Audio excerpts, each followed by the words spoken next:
Darating din ang araw na tayo'y tatanda. Babagal lang mga paa at manlalabo ang mata. Hindi mamamalayan ang pag-ikot ng mundo.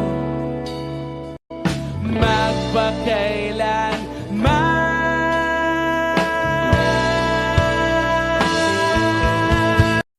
Sa totoo lang, lahat naman ng kasalanan pwedeng patawarin eh. Kung makukuha mo lang yung lakas ng loob para aminin yung kasalanan mo. Sabi nga ng iba, para daw hindi matahimik yung may kasalanan sa'yo, patawarin mo sila.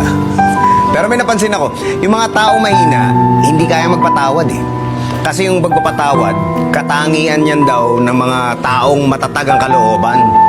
Pag nagpatawad ka, hindi mo naman mababago yung nakaraan eh. Pero sigurado, mababago mo yung kinabukasan.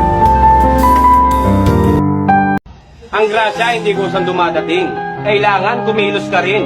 Ultimo magsasaka natin. Nagbubungkal muna ng lupa bago makapagtanim. Ibig mo sabihin, pati magsasaka natin naninira ng kalikasan. Umhang, kailangan nila yan para sa kanilang kabuhayan. Pasalamat ka sa mga yan, sila gumagawa ng paraan para magkakanin ka lang. Kundi sila nagbungkal ng lupa, kundi sila nagtanim ng punla, kung walang palay na makuha, kakain mo ba yung lupa? Kailangan ka makaranas ng maraming mali sa buhay mo para maging tama ang future mo. Kaya huwag niyong ikalungkot kung nasasaktan ka. Hindi ka titibay kung hindi ka masasaktan. Hindi ka tatatag sa mundong to kung puro madali lang ang pinagdadaanan mo. Kailangan dumating ang mga maling tao para umabot sa'yo yung mga tamang tao.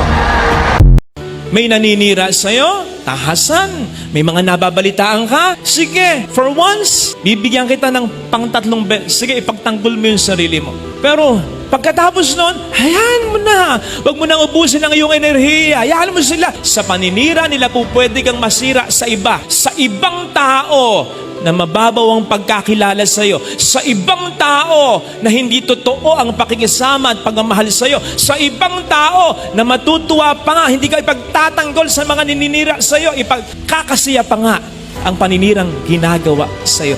Pero yung mga taong malalim ang pagkakilala sa iyo, yung mga taong mahal kang totoo, nako, iisnabin lang yung mga taong naninira sa'yo.